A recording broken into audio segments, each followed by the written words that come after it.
energi yang keluar itu dari hasil makanan itu membuat kita tidak semangat dalam beribadah, itu makanannya tidak berkah.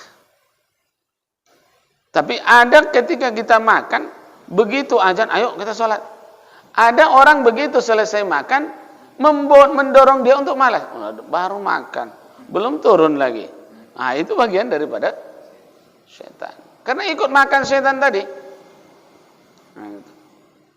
Jadi nanti insya Allah kalau kita makin paham dengan Tuhan, makin kenal dengan Tuhan, barulah kita enak dalam beribadah.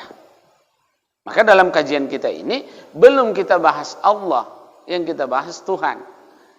Nah, Tuhan itu siapa yang punya nama Tuhan? Siapa nama Tuhan itu? Baru nanti Allahnya. Nah, di situ dia. Jadi di mana?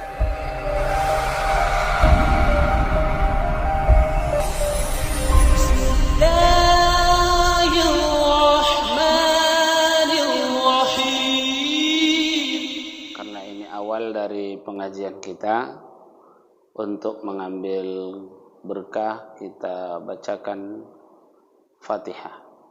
Al-Fatihah li syuyukhina. A'udzu billahi minasyaitonir rajim. Bismillahirrahmanirrahim. Alhamdulillahirabbil alamin arrahmanir rahim maliki yaumiddin. Iyyaka na'budu wa iyyaka nasta'in. Ihdinas siratal mustaqim.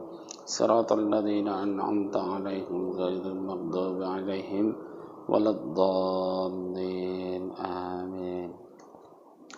Bismillahirrahmanirrahim. Ini kita fokus kepada tauhid. Tauhid. Bismillahirrahmanirrahim. Kita mulai dengan bismillah. Kebanyakan kitab abtadi'u bi bismillahirrahmanirrahim. Aku mulai dengan bismillahirrahmanirrahim. Sebelum kita panjang mengkaji tentang tauhid, kita awali dulu dengan bismillah. Ini masih kajian bismillah. Karena kita merujuk kepada hadis Nabi Muhammad sallallahu alaihi wasallam, kullu amrin dzibalin la yubda'u fihi bi bismillahirrahmanirrahim fahuwa aqta' au ajazam au naqisul barakah. Segala sesuatu urusan atau pekerjaan yang ada manfaatnya tidak dimulai dengan bismillahirrahmanirrahim, fahuwa aqta', maka dia terputus. Au ajazam, putus. Au naqisul barakah, atau kurang keberkahannya, hilang, atau kita enggak dapat berkah dari apa yang kita lakukan kalau tidak dimulai dengan bismillah. Maka pengajian kita ini kita awali dengan bismillahirrahmanirrahim. Tapi bismillahirrahmanirrahimnya kita bahas dulu. Yang enak itu ada papan tulisnya. Apalagi kita udah tua-tua nih kan, kalau nampak dia ada apanya dia. Minggu muka.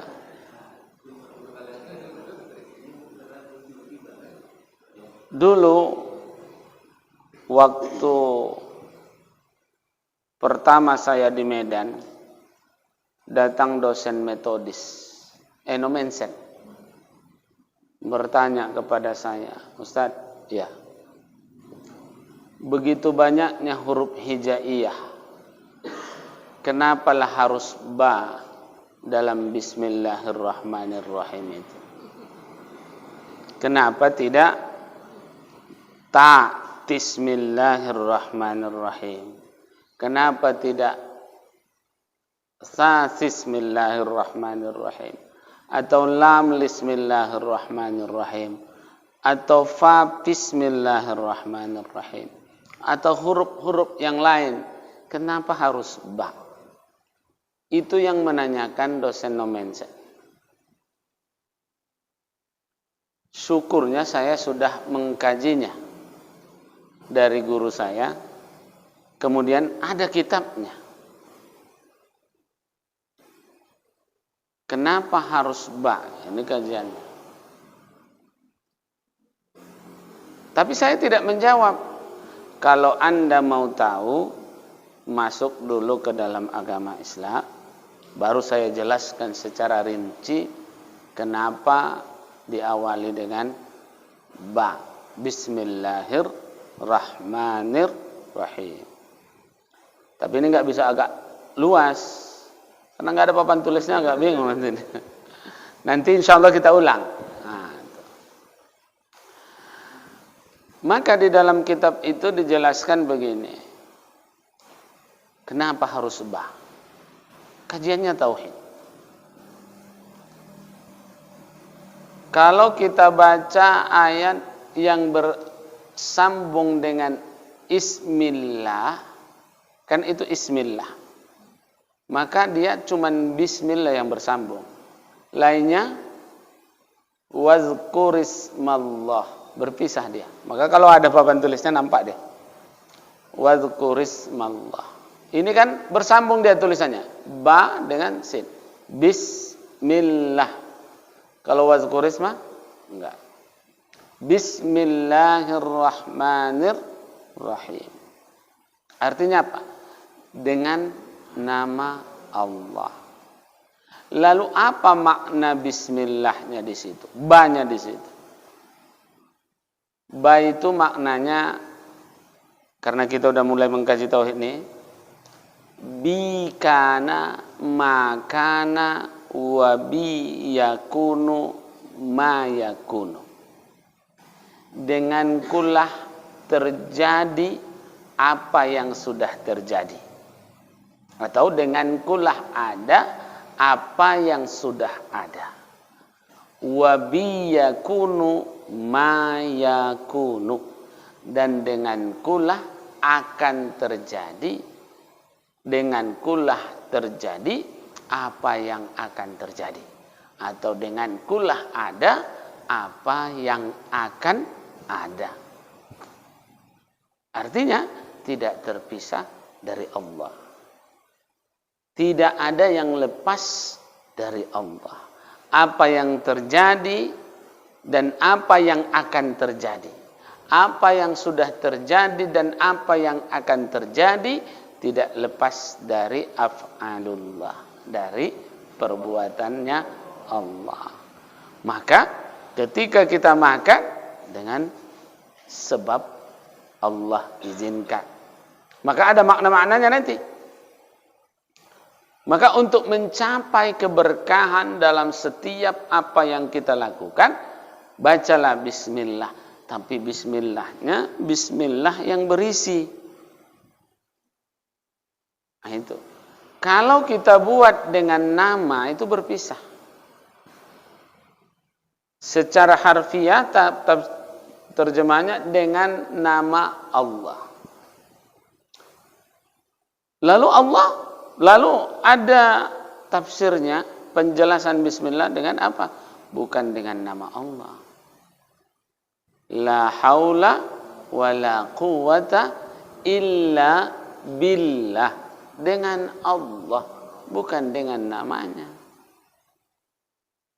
Cuman namanya itu apa? Namanya itu bentuk daripada apa yang kita lakukan. Contoh makan. Bismillahnya itu bismillahirrahmanirrahim, tapi dalam hati birizqillah, dengan rezeki Allah aku makan. Kalau kita mengangkat sesuatu ada tenaga, biquwatillah, dengan kekuatan Allah. Tidak ada satu pun yang kita lakukan yang lepas dari Allah, yang tidak ada kaitannya dengan Allah. Ini bergerak karena siapa? Allah. Ini berbicara karena apa? Izinnya Allah. Tak ada satu pun yang berlaku di dunia ini kecuali dengan Allah. Maka itulah dia maka disebut ba, itu maknanya bikana makana wa biyakunu mayakunu. Dengan kulah ada apa yang sudah ada. Dengan kulah ada apa yang akan ada. Nah, jadi itu nggak lepas. Maka itulah rahasia daripada Bismillahirrahmanirrahim. Maka kita makan dapat berkah, minum bakal dapat berkah. Dalam hadis Abi Jamroh panjang dibahas tentang Bismillah. Orang kalau masuk ke dalam rumahnya tidak baca bismillah, maka dia masuk dengan syaitan.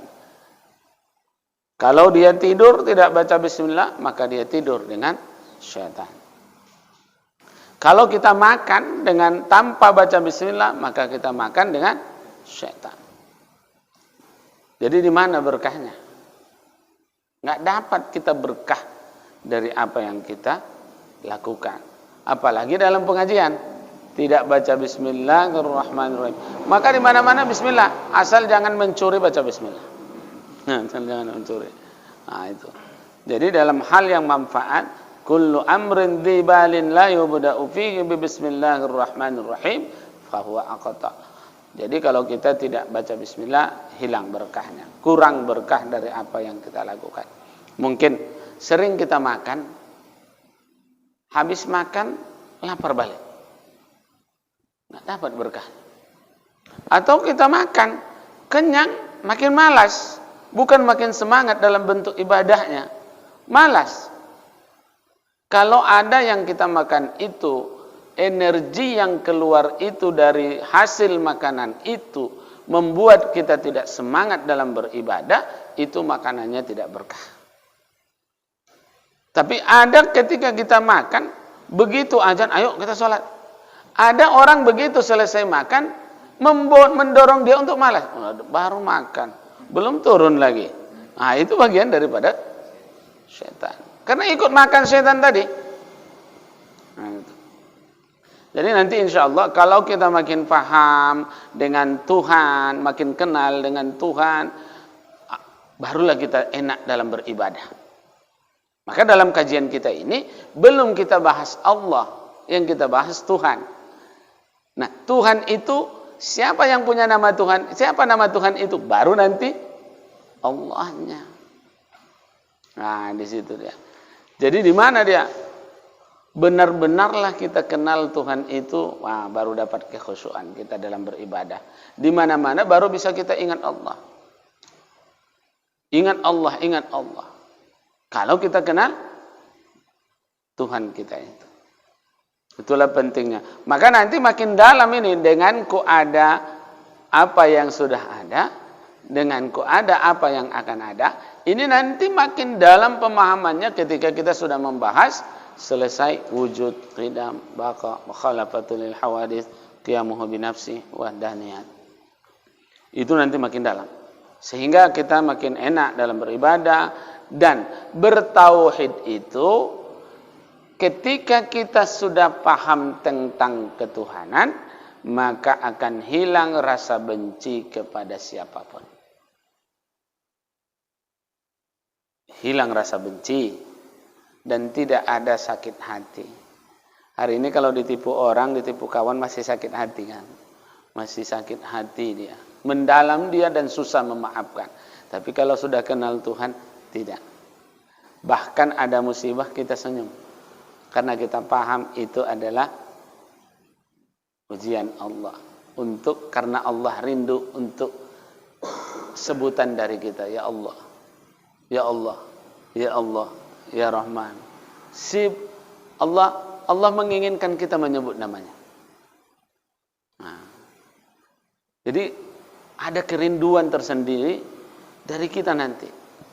Gimana? Udah pernah rindu dengan Tuhan? Ada rasa rindu yang luar biasa, sehingga nanti di tengah malam kita terbangun, kita spesialiskan waktu itu untuk ibadah, nggak ada terasa sedikit pun ngantuk karena rasa rindu itu kepada Allah. Bagaimana kita rindu dengan seseorang, menggebu-gebu dia. Lebih dari itu lagi nih, kalau kita kenal dengan Tuhan. Lebih dari itu. Ketika kita takbir dalam sholat pun, Allahu Akbar. Enak luar biasa kalau kenal dengan Tuhan. Nah, itu enak. Maka kita bahas pelan-pelan. Tapi jangan bosan Bapak-bapak dalam mengkaji tauhid ini, dia mesti berulang. Saya mengkaji kitab Fathul Majid sifat 20 itu tamat sampai 20 kali. Berulang. Itu pun belum sempurna. Baru masuk Kifayatul Awam. Itu lagi. Jadi mulai dari Aqaidud Diniyah kitabnya, baru Fathul Majid, masuk lagi Kifayatul Awam, masuk lagi Ummul Barahin, masuk lagi Husnul Hamidiyah. Tetap wujud lagi. Tapi pelan-pelan semakin dalam. Jadi nggak bisa. Kemudian jangan bapak-bapak paksakan untuk memahaminya. Yang memberikan paham itu Allah. Tugas kita mengaji, belajar. Nanti pelan dipahamkan Allah. Maka nanti begini, cara kita untuk memahami itu, dekatkan diri kepada Allah. Maka ada ayat Allah yang mengatakan, wattaqullah wa yu'allimukumullah. Bertakwalah kau kepada Allah, Allah akan mengajarkan kamu ilmu itu. Jadi Allah kasih tahu kita ilmu itu. Tapi kalau nggak belajar, kita nggak Allah kasih tahu. Nanti Allah pahamkan. Kita kan sering membetuli sesuatu, nggak bisa-bisa. Kita betuli nggak bisa-bisa. Udahlah berhenti. Rupanya tinggal masukkan aja. Oh gini rupanya, gitu kan. Allah pahamkan setelah kita kerja keras. Nah, ini pun begitu. Setelah nanti kita kerja keras, belajar, baru Allah pahamkan. Nah, itu. Yang pertama tadi, kita awali supaya mudah nanti pahamnya, mengamalkan Bismillahirrahmanirrahim. Kira-kira bisa ditanamkan Bismillah ini. Bismillahirrahmanirrahim. Jadi setiap langkah kerjaan apapun yang kita lakukan, baca Bismillahirrahmanirrahim. Kemudian yang kedua, masuk kita ke posisi yang kedua, dan ini sampai di sini aja kajian kita malam ini. Banyak-banyak, karena tauhid itu nggak boleh banyak-banyak, karena bingung nanti. Syahadatain. Buniyal Islamu ala khamsin. Dibina Islam itu atas 5 perkara. Yang pertama dengan syahadat an la ilaha illallah wa anna Muhammadar Rasul.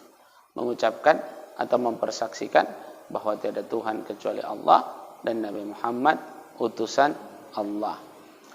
Ada kitab yang sangat mudah, namanya kitab Kifayatul Ghulam. Itu Arab Melayunya itu. Kifayatul Ghulam. Memada untuk anak-anak. Itulah hebatnya. Memada untuk anak-anak. Kajian anak-anaknya. Tapi kita pun belum paham. Belum sampai mungkin. Syahadat ini rukunnya, mengucapkan syahadat itu ada 4. Syaratnya ada 3. Syarat mengucapkan syahadat ada 3. Rukunnya ada 4. Rukun sholat ada 13. Semua pakai rukun itu.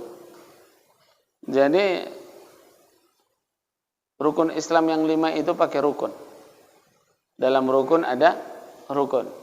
Rukun Islam 5. Mengucap 2 kalimat syahadat. Berarti ada rukunnya. Salat ada rukunnya. Zakat ada rukunnya. Puasa ada rukunnya. Haji ada rukunnya. Maka ini syahadat. Rukunnya ada 4. Syarat mengucapkannya ada 3. Syaratnya 3. Pertama, ikrar bil lisan. Diucapkan dengan lisan. Yang kedua, tasdik bil qalbi. Dibenarkan di dalam hati. Jadi kalau enggak ada pengakuan hati enggak sah. Yang ketiga, yang diikrarkan itu asyhadu an la ilaha illallah wa asyhadu anna Muhammadar Rasulullah. Maka disebut dengan 2 syahadat.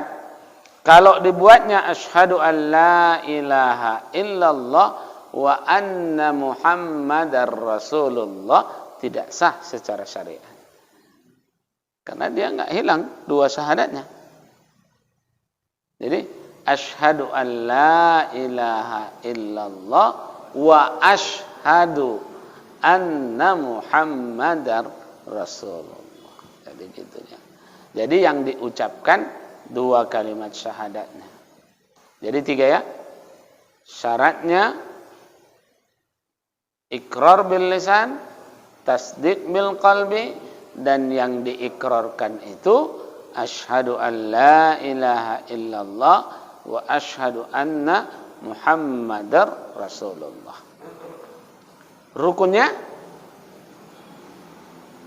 4. Yang pertama isbatu, bahasa Indonesia saja, menetapkan zat Allah. Yang kedua menetapkan sifat Allah. Yang ketiga menetapkan af'alullah atau perbuatan Allah. Itu yang ketiga. Yang keempat membenarkan tasdiqu birusulih, membenarkan kerasulan Nabi. Maka tiga yang pertama itu di syahadat yang pertama. Satu yang terakhir itu diletakkan di syahadat yang kedua. Bagaimana cara mengucapkannya? Asyhadu an la ilaha illallah. Ketika illallah tetapkan di situ zat sifat af'al. Asyhadu an la ilaha illallah. Illallah di situ kita tetapkan kecuali Allah yang memiliki zat, sifat dan perbuatan. Nah, itu. Ini kalau pakai apa enak kali. Jadi agak lengket dia di otak, tergambarkan dia.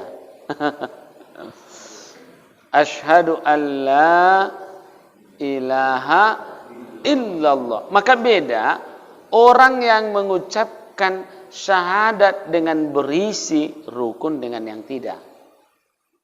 Nabi ketika diancam pedang oleh Da'thur, siapa yang bisa menyelamatkan kau dari pedang saya ini, kata Da'thur. Allah. Mendengar Allah itu jatuh pedang tuh. Kalau kita yang mengucapkan, siapa yang bisa menyelamatkan kau dari pedang saya? Allah. Apa katanya? Karena nggak berisi dengan hati keyakinan kepada Allah. Maka itu sebabnya dalam surah Al-Anfal, innamal mu'minuna idza dzukirallah wajilat qulubuhum. Orang mukmin itu hanya apabila disebut nama Allah bergetar hatinya, bertambah, wajilat, bergetar hatinya. Artinya kalimat Allah itu yang mana?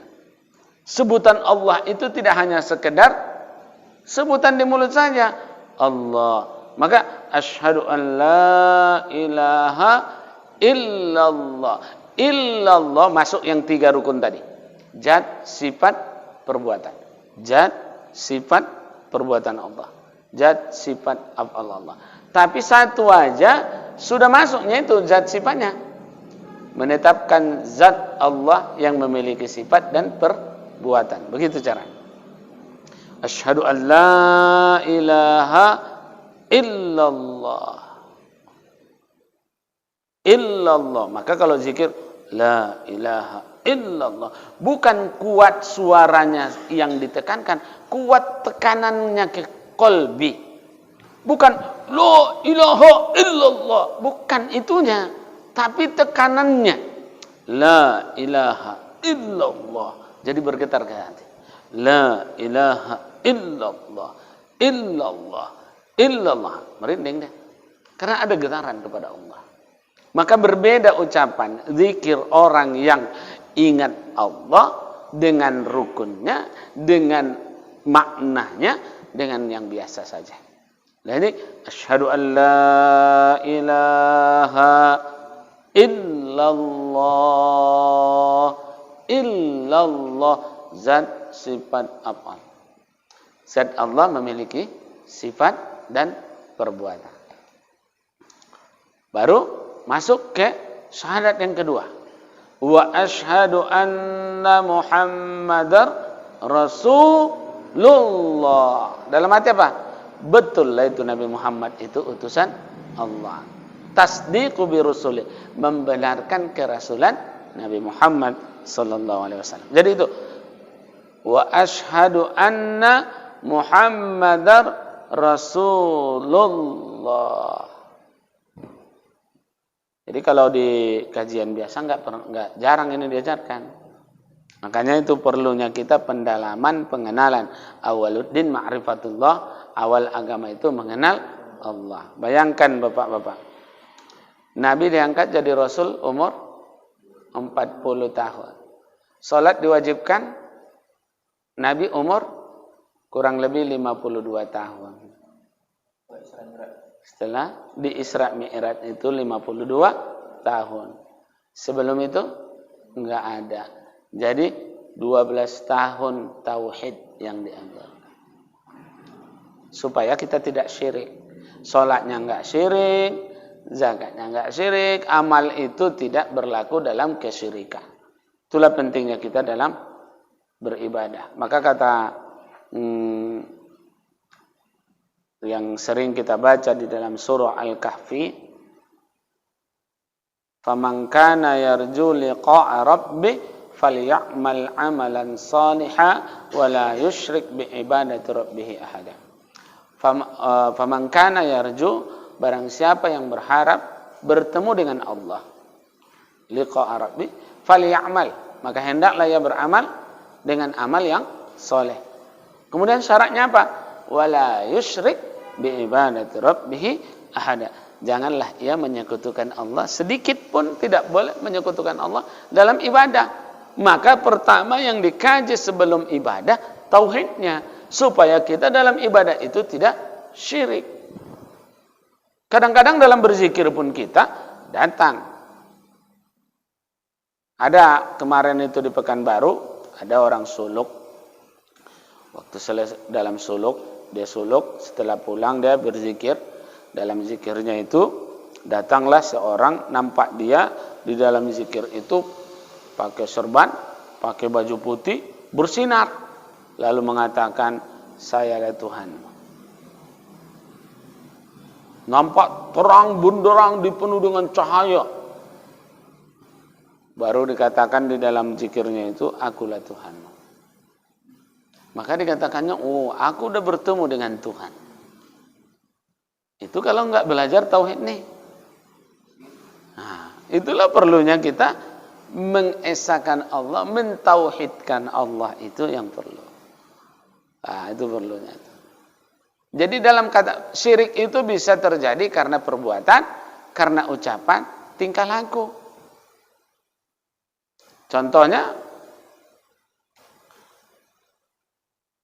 aku sehat karena dokter itu syirik.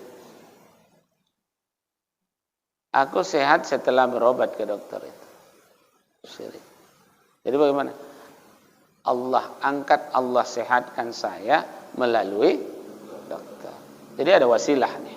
Kan wasilah nih. Maka enggak bisa kita sembarang berucap. Maka kalau dalam ilmu tauhid, itu.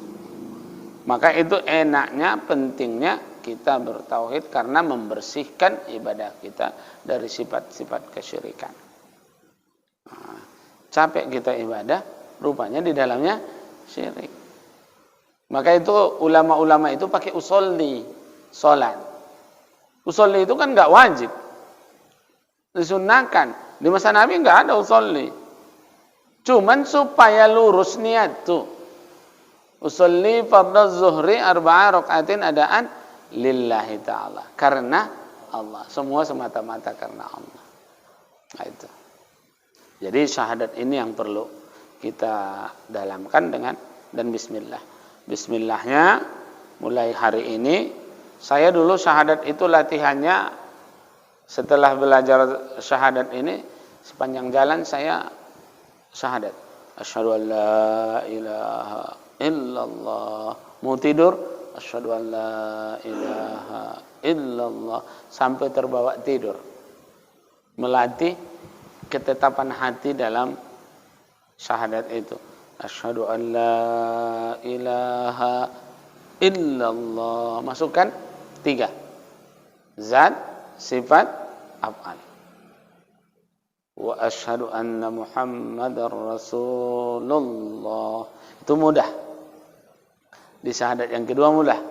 Cuman mengakui benarlah Nabi Muhammad itu utusan Allah. Tinggal tasdiknya. Membenarkan saja. Tasdik. Kalau syahadat tauhidnya asyhadu an la ilaha illallah, itu agak susah. Asyhadu an la ilaha illallah zat Allah yang memiliki zat, sifat, af'al. Jadi kalau kita zikir besok subuh, zikir la ilaha illallah, tekanannya itu bukan suara kuatnya, makanya kuatkan, tekan yang kuat, keraskan, bukan keras suaranya, keras tekanannya ke dalam kolbi, keras tekanannya ke dalam kolbi, sehingga menghentak kolbi itu bom, Allah. Jadi dari situlah pancaran nur itu nanti tubuh ini menjadi mengingat Allah Subhanahu wa ta'ala. La ilaha illallah. Coba kita sama-sama syahadat dulu. Coba kita praktekkan. Kita rasakan bagaimana syahadat, bedanya syahadat yang berisi dengan rukun dengan yang tidak. Nah, itu. Bismillahirrahmanirrahim. Asyhadu an la ilaha illallah ya. Wa asyhadu anna Muhammadar Rasulullah.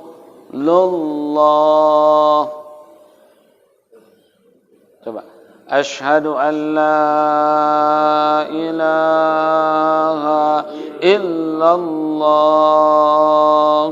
Zat sifat apa? Wa asyhadu anna Muhammadar Rasulullah.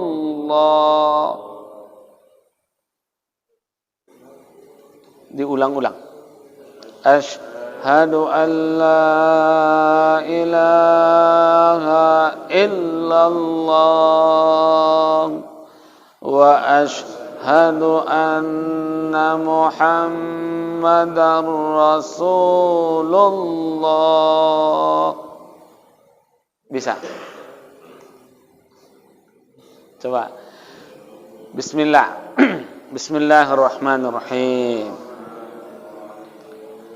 Asyhadu an la ilaha illallah wa asyhadu anna Muhammadar Rasulullah. Asyhadu an la ilaha illallah wa asyhadu anna Muhammadar Rasulullah. Sekali lagi. Asyhadu an la ilaha illallah wa asyhadu anna Muhammadar Rasulullah. Ada terasa?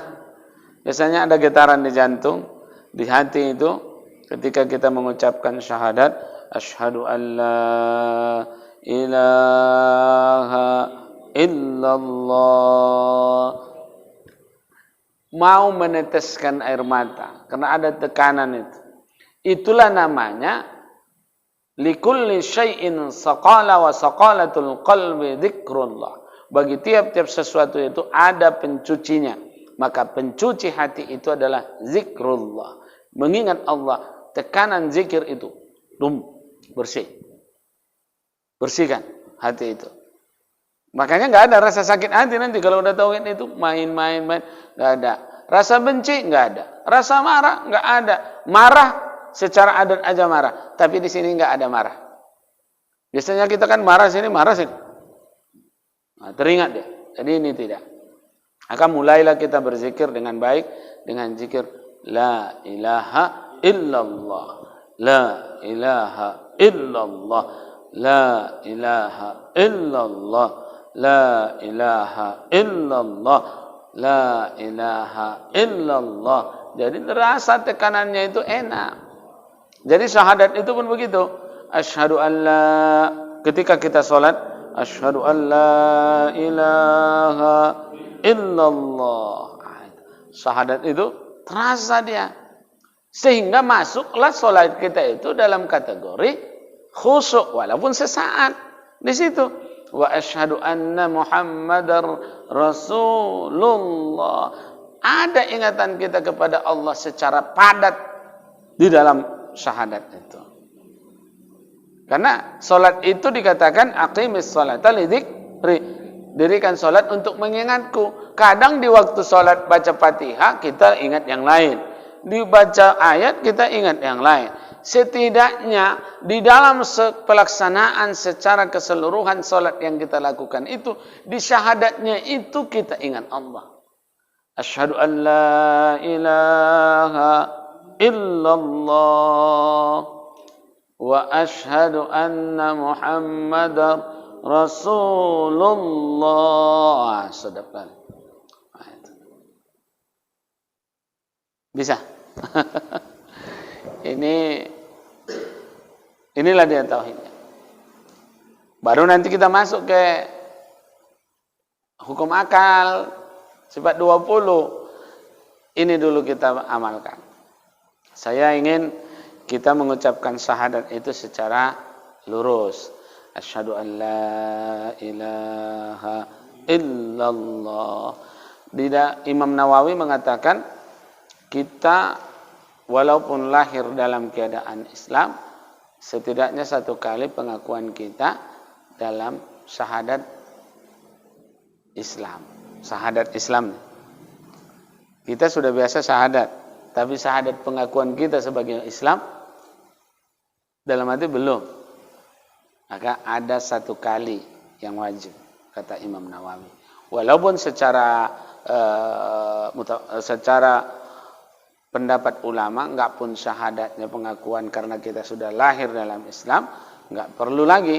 Tapi Imam Nawawi menekankan setidaknya satu kali kita mengucapkan syahadat seumur hidup dalam pengakuan Islam kita.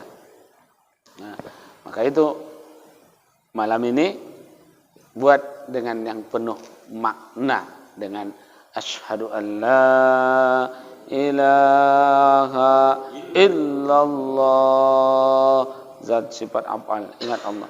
Wa asyhadu anna Muhammadar Rasulullah. Inilah dulu kajian kita malam ini. Coba bawakan nanti mau tidur.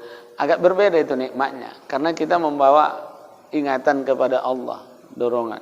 Bismillah, syahadat. Bismillah, syahadat, syahadat, syahadat. Saya sampai syahadat ratusan kali. Bahkan 1000 kali syahadat itu dalam satu malam itu setelah mengkaji. Asyhadu an la ilaha illallah wa asyhadu anna Muhammadar Rasulullah. Akhirnya bersemangat dalam beribadah. Ingat kita kepada Allah. Jadi kalau udah rindu kepada Allah, rasa takut untuk melakukan maksiat itu ada. Rasa takut untuk meninggalkan segala larangan itu ada. Malu kepada Allah kalau kita enggak sholat, malu kepada Allah kalau kita enggak zikir. Karena Allah senantiasa mengawasi kita, maka ada kerinduan itu. Nah, itu. Ya, doa dulu kita sebelum tutup. Bismillah. Boleh. Allah itu kan gaib. Jadi kita menghadirkan Allah di dalam hati, gimana kiatnya supaya kita jangan hanya ucapan. Kadang kan dalam sholat itu suka kadang kita antara bacaan tapi hati kita gentayangan tak kemana-mana. Kan gitu kan dari kata. Itu kan sebabnya karena kita belum betul-betul mengenal Tuhan itu macam mana. Kita bisa mengingat istri kita karena kita udah kenal dan bisa kita bayangkan. Maka kita harus bisa membedakan sifat makhluk dengan sifat Tuhan. Kita mengenali sesuatu itu dari sifatnya. Kita kenal benda itu dari sifatnya. Maka kita kaji nanti. Sifat 20. Maka untuk mencapai ke sana kalau enggak mengkaji itu enggak akan dapat. Maka disitulah nanti terjadi kita membayang-bayangkan, kurasa Tuhan itu begini. Itulah syirik itu.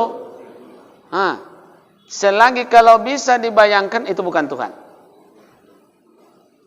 Kalau bisa dibayangkan itu bukan Tuhan. Kurasa Tuhan itu begini. Itu bukan Tuhan. Kayaknya Tuhan itu begini. Itu bukan Tuhan. Itu gunanya kita memahami. Maka beda sifat Tuhan, beda sifat kita. Contoh, sifat istri kita itu banyak sifatnya kan? Ada putih, ada hitam, gemuk, kurus. Kalau istri kita bisa melihat wujudnya. Nanti kita kaji wujudnya, Bapak lihat wujud istri atau tidak? Jangan sekarang, nanti banyak kali pernah. Nanti sebenarnya Bapak bisa melihat wujudnya atau sifatnya?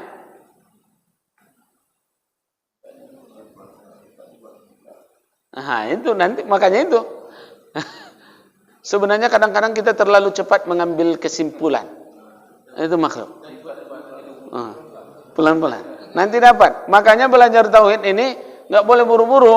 Kemudian kalau udah kaji, kalau bisa jangan ketinggalan. Karena kalau tinggal ini nanti macam mana? Putus tengah jalan. Wujud nanti datang. Di kidam nanti nggak datang.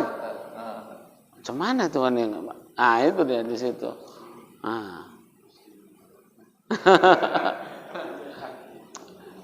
Beda kita melihat di situ dengan langsung. Karena langsung ada berkahnya. Kalau dari situ kan kita kurang. Begini kita kan lebih enak. Ada keberkahan yang tersimpan di dalamnya. Maka insya Allah boleh kita di situ hanya mengulang dan mengingatkan. Kalau ngaji itu memang harus langsung. Kemudian jangan coba-coba belajar dari YouTube otodidak, karena man laisa lahu syaikhun fa syaikhuhu syaitan. Siapa yang tidak punya guru, maka gurunya jadinya syaitan. Maka baca buku, kurasa ini pahamnya. Itu. Maka sering saya misalkan begini. Saya contohnya, saya mau makan. Datang bapak ini, kurasa Ustadz itu mau makan karena lapar. Datang bapak, kurasa bukan. Karena dia kepingin, selera dia nengok lauknya. Datang yang satu, enggak, bukan. Karena dia menghormati, sudah dihidangkan. Mana yang betul ini di antara yang tiga ini? Yang betul itu tanya saya. Tanya selera.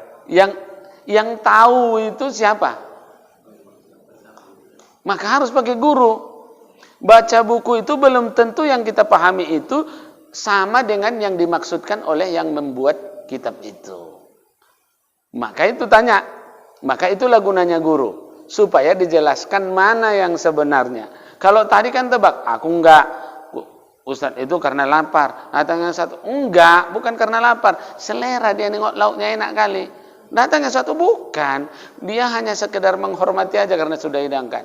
Mana yang betul? Karena saya selera aja gitu kan. Baru itu yang betul. Maka sebenarnya mana maksud tujuannya?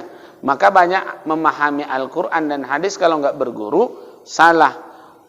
Hadisnya betul, tapi pemahamannya tidak betul. Hadisnya sahih hadisnya, tapi pemahamannya tidak sahih. Pemahamannya tidak benar. Ayatnya benar, tapi ajarannya tidak benar. Itu yang bahaya. Maka itu perlunya berguru. Dan guru itu punya sanad. Itulah pentingnya punya sanad. Contoh kitab ini nih. Saya belajar dari guru saya, gurunya, sampai ke tempat ke Rasulullah. Jadi Rasulullah dulu mengatakan begini. Baru guru ini menyampaikan ke sini. Guru ini menyampaikan ke sini. Guru ini menyampaikan ke sini. Itulah namanya sanad. Jadi enggak salah dia yang dijelaskan itu memang itulah dari Rasulullah. Jadi itu. Kan sering kita itu ada buat apa? Mendengarkan kalau di TV itu disebutkan aku makan pisang, nanti bisikan lagi, bisikan, rupanya salah sampai ke ujung karena udah salah sanad itu nanti. Nah itu maka harus hati-hati. Bismillahirrahmanirrahim. Alhamdulillah rabbil alamin, wassalatu wassalamu ala asyrafil anbiya wal mursalin sayyidina Muhammadin wa ala alihi wa sahbihi ajma'in. Allahumma anfa'na bima 'allamtana wa akrimna bit taqwa waj'alna min ibadikas salihin. Allahumma ja'alna minaz zakirin wa ab'adna 'anil ghafilin. Sallallahu ala sayyidina wa maulana Muhammadin walhamdulillahi rabbil alamin. Subhanakallahumma wa bihamdika asyhadu an la ilaha illa anta astaghfiruka wa atubu ilaik. Walhamdulillah, wassalamu alaikum warahmatullahi wabarakatuh.